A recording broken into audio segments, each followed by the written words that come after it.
जय श्री कृष्णा भक्तों। श्रीमद् भगवद गीता अध्याय 2 श्लोक 56। दुःखेष्वनुद्विग्नमनाः सुखेषु विगतस्पृहा वीतरागभयक्रोधः स्थितधीर्मुनिरुच्यते।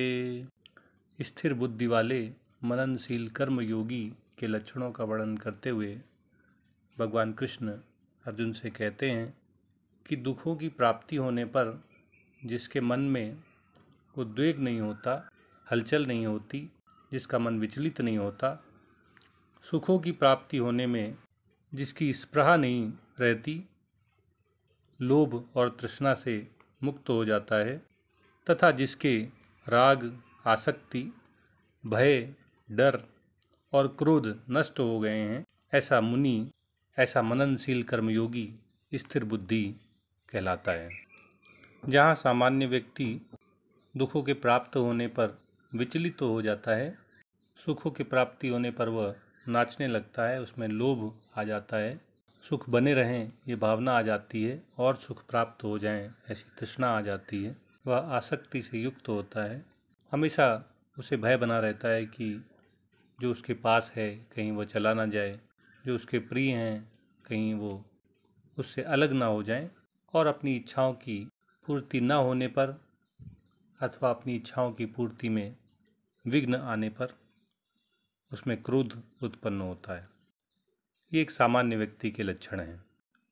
लेकिन जो सावधानी पूर्वक अपने मन को वश में कर लेता है, जिसकी बुद्धि स्थिर हो गई है, जो समभाव में स्थित हो गया है, उसका मन दुखों की प्राप्ति होने पर उद्विग्न नहीं होता है, विचलित नहीं होता है, उसमें हलचल नहीं होती है।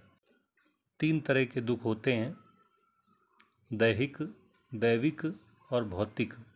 जो हमारे शरीर में रोग, बुढ़ापा आदि दुख आते हैं उन्हें दैहिक दुख कहा जाता है।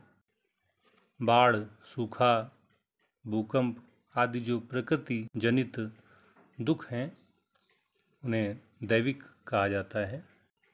और भौतिक वस्तुओं की जो विनाशिता है वो नष्ट होते रहते हैं, उसके कारण हमारी प्रिय वस्तुएं, व्यक्ति आदि के न रहने पर जो दुख होता है वह भौतिक दुख कहलाता है।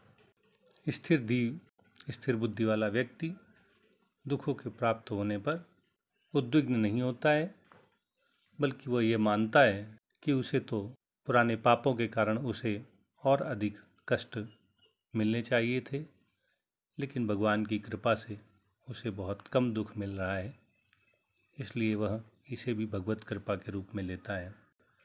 सुख की प्राप्ति होने पर स्थिर बुद्धि वाला, समभाव वाला, मननशील कर्मयोगी स्पृहा से मुक्त रहता है।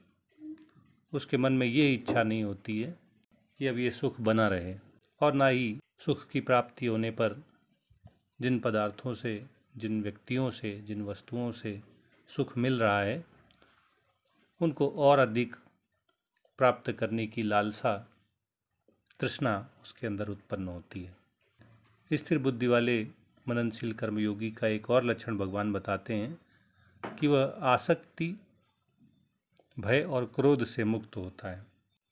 वस्तुओं के प्रति जो इच्छाएं हैं, कामना है, इंद्रिय तृप्ति की इच्छा है, उसे ही राग कहा जाता है। जो हमें प्राप्त है उसके छूटने का, उसके खो जाने का जो डर है उसे भय कहा जाता है, और इच्छाओं की पूर्ति के मध्य आने वाले विघ्न के फलस्वरूप उत्पन्न होने वाला जो भाव है उसे ही क्रोध कहा जाता है।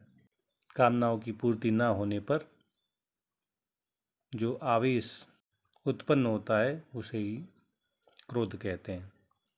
एक स्थिर बुद्धि वाला मननशील कर्मयोगी आसक्ति से भी रहित होता है, भय से भी रहित होता है और क्रोध से भी रहित होता है।